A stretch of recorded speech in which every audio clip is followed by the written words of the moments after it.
তাদের প্রথম বক্তৃতা শুনলাম সেই সময় 1973 সালের শেষ দিকে হবে, কারণ তার নামটা আমার মাথায় ছিল ওই পুরস্কার প্রত্যাখ্যান করার কারণে, সেই জন্য বক্তৃতা শোনার আগ্রহ ছিল।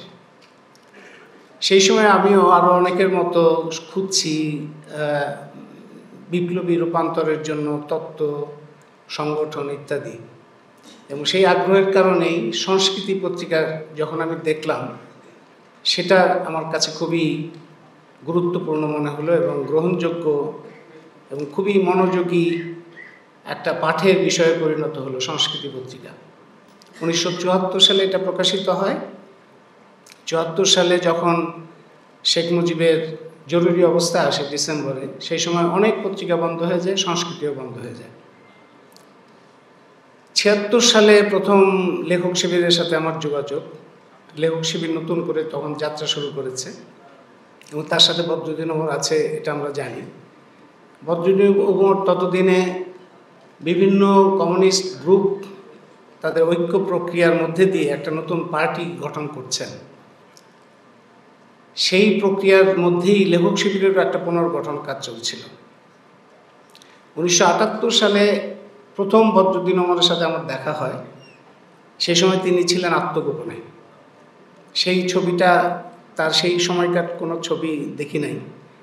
সেই সময় তার অনেক দাড়ি ছিল, আত্মগোপনে ছিলেন তখন। সেই সময় প্রথম দেখা, এবং সেই সময় থেকেই ওই রাজনৈতিক ধারার সাথে আমার যুক্ততা।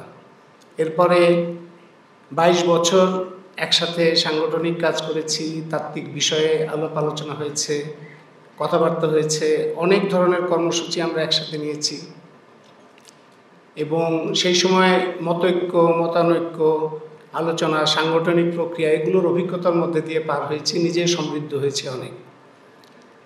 1981 থেকে 1999 তিনি সংস্কৃতি পত্রিকা আবার নতুন করে প্রকাশিত হয়, এবং 1999 পর্যন্ত আমি তার নির্বাহী সম্পাদক ছিলাম।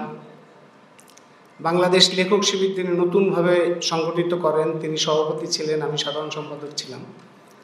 কৃষক ফেডারেশন, ট্রেড ইউনিয়ন ফেডারেশন, যেটা আপনারা শুনলেন সজীব রায়ের কাছ থেকে, সেই সংগঠনগুলোর যে তৎপরতা, সেগুলির সাথে আমি যুক্ত ছিলাম। সেটা আমার জন্য, সেই জন্য বদরুদ্দিন ওমর হচ্ছেন একই সঙ্গে শিক্ষক এবং সহযোদ্ধা। তার যে রচনা, সেগুলো যদি আপনারা খেয়াল করেন, যে রচনার মধ্যে বেশ কয়েকটা দিক আছে। একটা হচ্ছে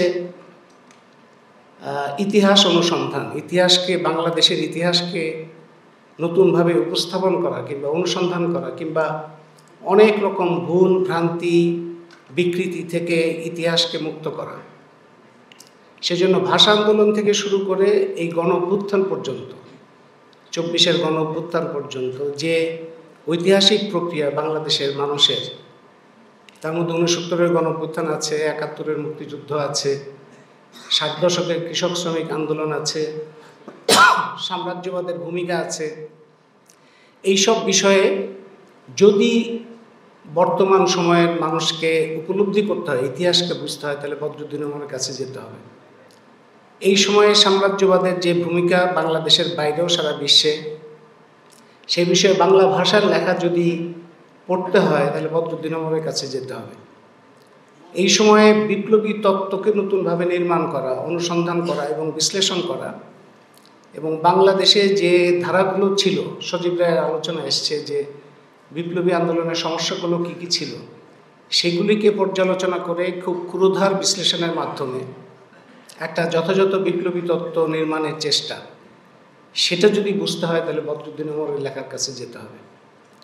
এবং তার যে পরিশ্রমী কাজ ছিল, যে ক্রমাগত সমসাময়িক বিষয়গুলো, দেশীয় আন্তর্জাতিক, পুরো সময়টাকে যদি বুঝতে হয়, তাহলে বদরুদ্দিন ওমরের কাছে যেতে হবে।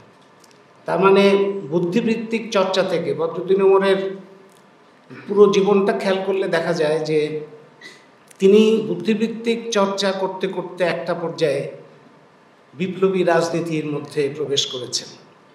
এটা তার বুদ্ধিবৃত্তিক যে বিকাশ, সেই বিকাশের মধ্যে দিয়ে বিপ্লবী রাজনীতির সাথে তার সাক্ষাৎ। এটা নিছক আবেগ কিংবা উচ্ছ্বাসের মধ্যে দিয়ে আসে নাই, এটা খুব শক্তিশালী একটা ভিত্তির মধ্যে তৈরি হয়েছিল বলে জীবনের শেষ দিন পর্যন্ত তার থেকে তিনি বিচ্যুত হন নাই।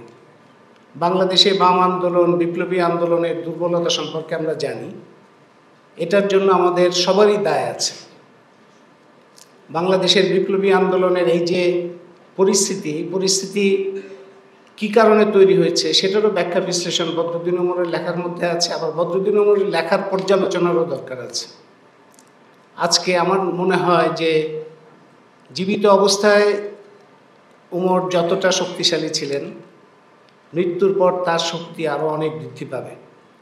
তার যে বুদ্ধিবৃত্তিক কাজ, তার যে রাজনৈতিক কাজ, তার যে সাংগঠনিক কাজ, তার যে হাল ছেড়ে না দেওয়া, এবং প্রত্যেকটা সমাজে এরকম একজন লোক থাকতে হয় যিনি দিশা হিসেবে থাকেন এবং তিনি একটা দৃষ্টান্ত হিসেবে থাকেন।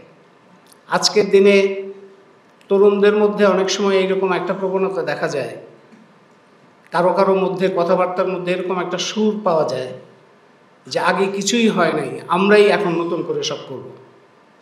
এর থেকে বিপজ্জনক চিন্তা আর কিছু হতে পারে না। বিপজ্জনক এই কারণে যে আগে যারা কাজ করেছেন, যেভাবে কাজ করেছেন, যে চিন্তাগুলো এসছে সেগুলো যদি পর্যালোচনা করা না হয় তাহলে একই ধরনের ভুল আবারও হতে পারে। সেই জন্যই বদরুদ্দীন ওমর পাঠ করতে হবে পুরো সময়টাকে, আমাদের 52 সালের ভাষা আন্দোলন থেকে শুরু করে 24-এর গণঅভ্যুত্থান পর্যন্ত। এই পুরোটা সময় রাজনীতি, অর্থনীতি, বিশ্ব পরিস্থিতি, বাংলাদেশের বিপ্লবী আন্দোলন, সমস্যা, সমস্ত কিছু বোঝার জন্য ওমর হচ্ছেন অনিবার্য একজন সঙ্গী। সেই কাজে ভবিষ্যতে আমরা বর্তমানে একটা গণঅভ্যুত্থানের শক্তি আমরা দেখলাম যেটা নিয়ে বদরুদ্দীন ওমর নিজেই বলেছেন, গণঅভ্যুত্থানের মধ্যে আমরা জনগণের প্রবল শক্তিকে শনাক্ত করেছি, প্রবল শক্তিকে সাক্ষাৎ করেছি। একই সঙ্গে আমরা এটাও উপলব্ধি করেছি যে ধরনের সামাজিক রাজনৈতিক সমাবেশ থাকলে প্রকৃতই একটা গণতান্ত্রিক রূপান্তর, বিপ্লবী রূপান্তর সম্ভব, তার একটা বড় ধরনের ঘাটতি আছে বলেই আজকে এই গণঅভ্যুত্থানের শক্তিকে, বৈষম্যহীন বাংলাদেশের কথা বলে যে গণঅভ্যুত্থান হয়েছে, সেই গণঅভ্যুত্থানের শক্তিকে বৈষম্যবাদী রাজনীতি, প্রতিক্রিয়াশীল রাজনীতি পুরো অর্জনকে গায়েব করে ফেলার, হজম করে ফেলার চেষ্টা করছে। এর থেকে বাংলাদেশকে রক্ষা করতে হলে, উদ্ধার করতে হলে সেই সামাজিক রাজনৈতিক শক্তি সমাবেশ তৈরি করতে হবে, যার কথা বদরুদ্দীন ওমর বারবার বলেছেন। সেই জন্যই বদরুদ্দীন ওমর আমাদের সামনের দিনের যাত্রায় অনিবার্য একজন সঙ্গী হিসেবে থাকবেন। আমি আমার শিক্ষক এবং সহযোদ্ধা বদরুদ্দীন ওমরের প্রতি আবারও গভীর শ্রদ্ধা জানাই।